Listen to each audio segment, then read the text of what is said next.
Batting pitch হয়ে গেছে। বাংলাদেশের বেলায় কি বোলিং পিচ ছিল নাকি?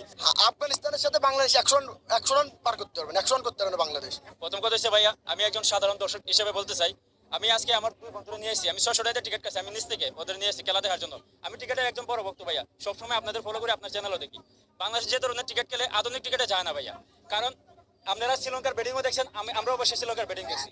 এই পিচের মাঝে মিনিমাম 160-170 রান হওয়ার দরকার ছিল, কিন্তু আমাদের জাকির আলী প্রথমে আমাদের আশা দেখাইছে, কিন্তু উনি এখন টেস্ট খেলা শুরু করছে। তহিদ হৃদয় ভাইয়া উনি আন্তর্জাতিক ক্রিকেটে ফিটই না। আমি কনফার্ম 100% তহিদ হৃদয়ের জায়গায় আপনি সাইফ হাসানকে আমরা চাই, আর না হলে সাব্বির রহমানকে চাই।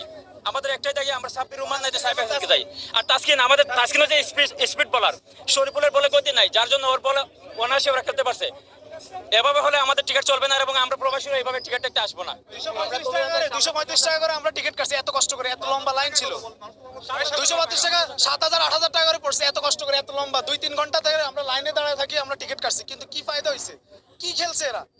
এরা তো 12 ওভারে এরা জিতে যাবে ম্যাচ। আর দেখার কি, এরা 20 ওভার খেলে এই রান নিছে। তো এই খেলা দেখার জন্য তো আমরা আসছি এত কষ্ট করে।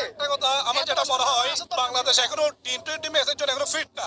তারা যে খেলা খেলে, যে সিস্টেমে খেলা খেলে, এগুলো আধুনিক টি20 ক্রিকেটে এসব খেলা হয় না। খুবই হতাশ। আমি আলাইন থেকে আসছি, প্রায় 119 কিলোমিটার। আমরা 4 জন আসছি, প্রায় বাংলাদেশের 15 থেকে 20 হাজার টাকা খরচ হয়েছে। হতাশটা হচ্ছে বাংলাদেশ যখন ব্যাটিং এ গেছে তখন বোঝা যাচ্ছে এটা বোলিং পিচ, আবার যখন বাংলাদেশ যখন বোলিং আসছে তখন বোঝা যাচ্ছে এটা ক্রিকেট মানে ব্যাটিং পিচ। এমন অবস্থা হলে চলবে না। আমরা অনেক দূর থেকে আসছি, আমরা প্রবাসী, এত কষ্ট করে আসছি এখানে খেলা দেখার জন্য। আমরা খুবই হতাশ হলাম।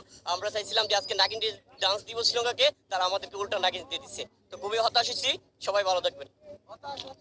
আজকে ওরা